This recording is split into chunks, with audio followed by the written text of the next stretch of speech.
Hello दोस्तों, last video में हमने गेट पढ़ा था। ठीक है, अलग अलग टाइप के एंड गेट और गेट पढ़े थे हमने। आज हम बात करेंगे टाइमर के बारे में। ठीक है, कि टाइमर कैसे यूज़ करें। तो सबसे पहले हम एक पीएलसी सेलेक्ट कर लेते हैं। ठीक है, यहाँ से ड्रैग करके यहाँ ड्रॉप करना है।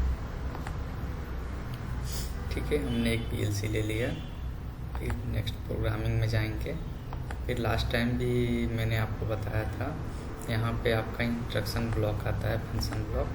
ठीक है, इस पे जाना है, आपको क्लिक करना है। तो जो फर्स्ट ऑप्शन है टाइमर का ही है, इस पे कुछ नहीं करना। आपको एक पर क्लिक करके जहाँ भी आप ड्रॉप करेंगे वहाँ पे टाइमर आ जाएगा। ठीक है, अब जैसे टाइमर आपने ले लिया, तब इसमें क्या है, एक सप्लाई देना है, आपको एक आउटपुट मिल जाएगा जो भी आप टाइमिंग सेट करेंगे उतना देर बाद। ठीक है, अब टाइमर के टाइप भी हैं अलग अलग। टी ऑन हो गया, टी ऑफ हो गया, टी पी हो गया। ठीक है, टी ऑन मतलब ऑन टाइमर है, कुछ टाइम सेट किया उतने टाइम बाद ये ऑन होगा। टी ऑफ मतलब सप्लाई जाने के उतने देर बाद ऑफ होगा।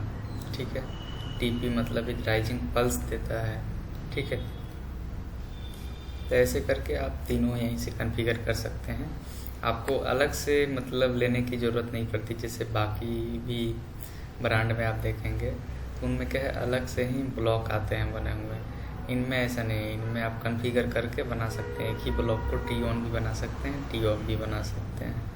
ठीक है, अब इससे ज़्यादा कुछ आपको जानकारी चाहिए तो यहाँ पे कुछ नहीं, हेल्प पे जाना है। हेल्प पे जाते हैं, यहाँ पे सर्च करना है टाइमर। ठीक है, टाइमर सर्च करके आप इसके डिस्क्रिप्शन में चले जाइए। ठीक है,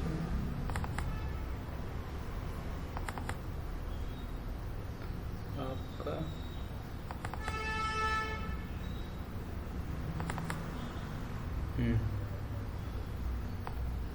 इसको थोड़ा बड़ा करते हैं।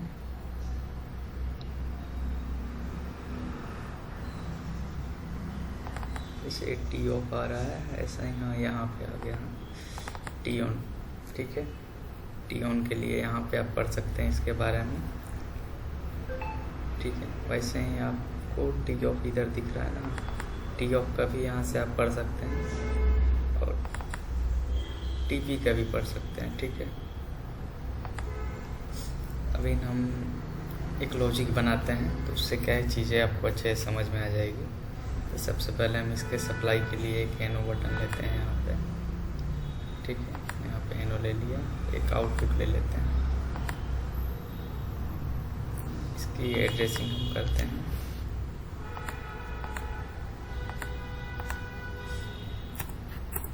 M0 आउटपुट की एड्रेसिंग कर देते हैं ऑन।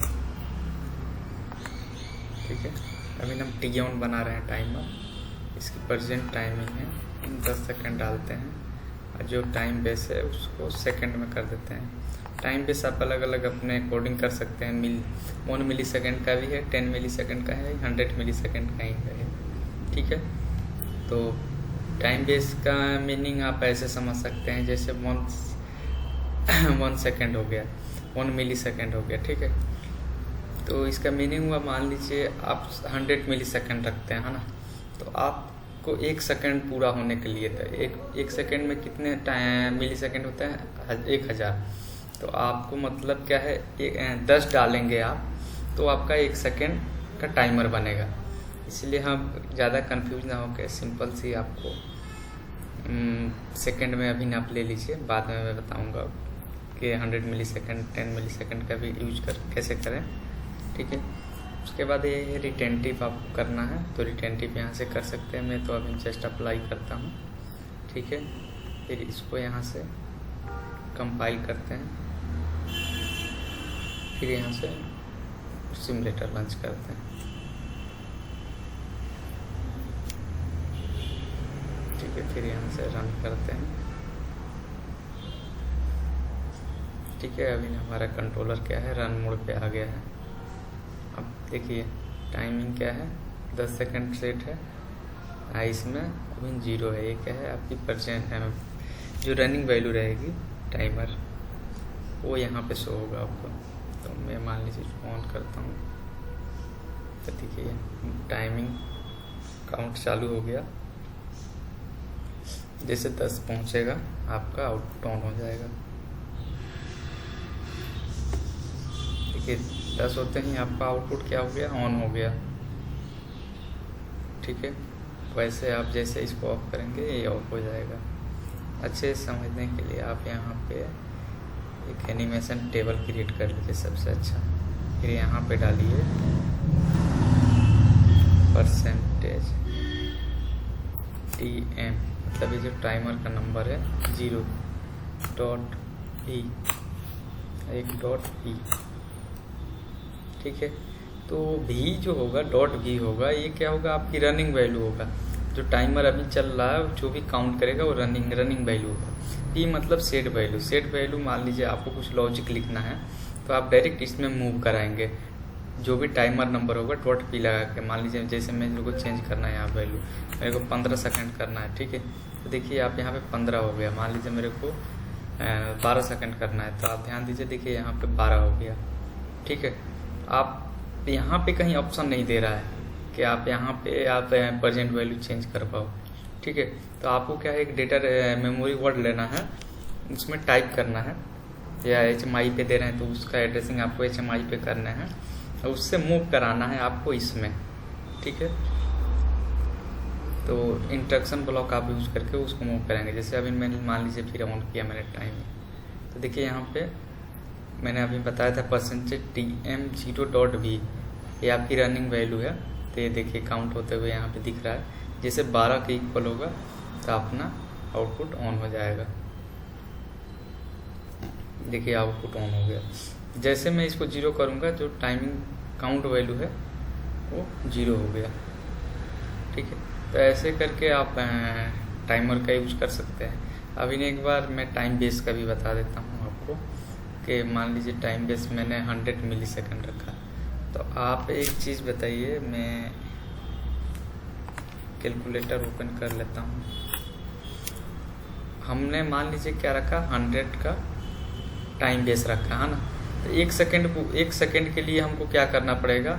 अब हमको पता है कि 1000 मिली सेकेंड इक्वल टू 1 सेकेंड होता है। तो हमको मान लीजिए 10 सेकेंड का हमें टाइमर बनाना है 100 मिली सेकेंड के बेस से। तो अपने क्या है, 1000 इंटू कितना, 10 सेकेंड, तो 10 से मल्टीप्लाई करना है। मतलब अपने 10,000 वैल्यू लाने हैं, 10,000 वैल्यू लाने हैं, समझ गया। मतलब 10,000 में मीनिंग आप समझे तो ऐसे। अब टाइम बेस कितना हमको रखना पड़ेगा 10,000 लाने के लिए, तो इसमें डिवाइडेड बाई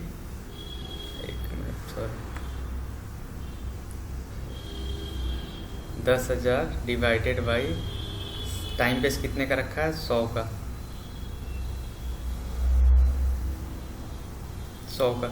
ठीक है, तो आपको 100 डालने पड़ेंगे यहाँ पे। जब 100 का आपने रखा है तो 10 सेकेंड के लिए आपको यहाँ पे 100 डालने पड़ेंगे। ठीक है, अब यहाँ पे फिर मैं टाइमर ऑन करता हूँ तो आपको यहाँ पे दिख जाएगा। आप काउंट कर सकते हैं, 1 2 3 ऐसे करके भी काउंट कर सकते हैं, यहाँ पे भी देख सकते हैं।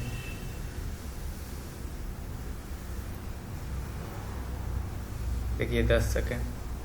अब मतलब टाइम बेस हमको कम का यूज करने का पर्पस ये रहता है, कभी कभी जब हम लॉजिक लिखते हैं ना बहुत सारे मोड बॉस के, या कुछ डेटा रीड राइट करना हो, या कुछ कम टाइमिंग पे जैसे कुछ वाल ऑपरेट करने हो, वो 2.2 सेकेंड पे करना हो, या 0.3 सेकेंड मतलब 200 मिली सेकेंड पे करना हो, 300 मिली सेकेंड पे करना हो, तब हमको इसकी ज़रूरत पड़ती है। मान लीजिए इसका टाइम बेस आपको और कम करना है, कितना, 10 मिली सेकेंड रखना है। ठीक है, तो अब 10 मिली सेकेंड रखना है तो 1 सेकेंड के लिए आपको कितना टाइम लगेगा। फिर से मैं कैलकुलेटर खोलता हूँ। आपने टाइम बेस कितना रखा, 10 मिली सेकेंड, मतलब मेरे को पता है 1 सेकेंड में 1000 होता है। ठीक है, 1 second equal to 1000 millisecond divided by 10 का टाइम बेस रखा है, मतलब आपका 100, मतलब 1 सेकेंड के लिए आपको 100 डालने पड़ेंगे। ठीक है, तो आपको 10 सेकंड के लिए 1000 डालना पड़ेगा, तो इसमें 10 सेकंड के लिए 1000 डालना पड़ेगा। ठीक है,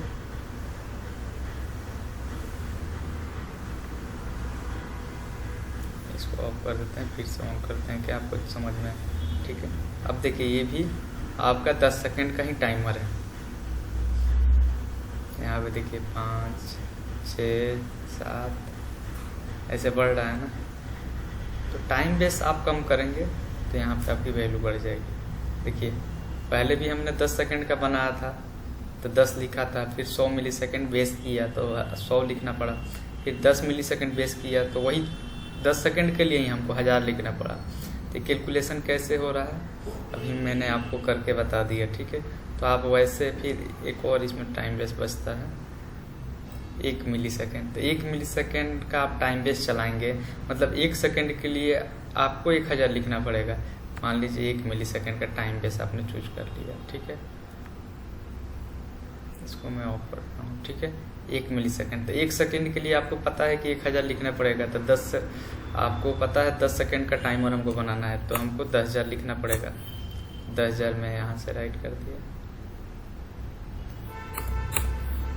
अब 10,000 इसमें लिमिट नहीं आ रहा है। ठीक है, तो मतलब इसकी लिमिट होगी 9,999। ठीक है, इसलिए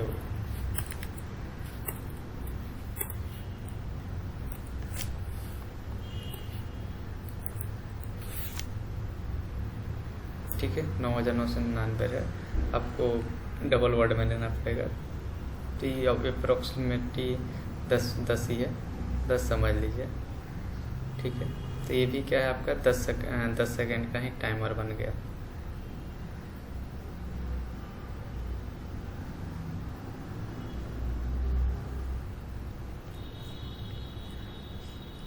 ठीक है, तो आपका क्या है आउटपुट ऑन हो गया। तो आप ऐसे मतलब बना सकते हैं अलग अलग टाइम बेस लेके, जो भी आपको यूज करना हो, मिनट में यूज करना हो तो मिनट में भी कर सकते हैं। ठीक है, तो मतलब इतने सारे हमारे पास ऑप्शन मिल जाते हैं। ठीक है, तो अभी के लिए इतना ही, बाकी का हम देखते हैं नेक्स्ट वीडियो में। ठीक है, उसमें हम काउंटर के बारे में बात करेंगे। ठीक है, उसके आगे और भी जो टॉपिक हैं हमारे उसके बारे में बात करेंगे। ठीक है, अभी के लिए इतना ही। Thank you for watching.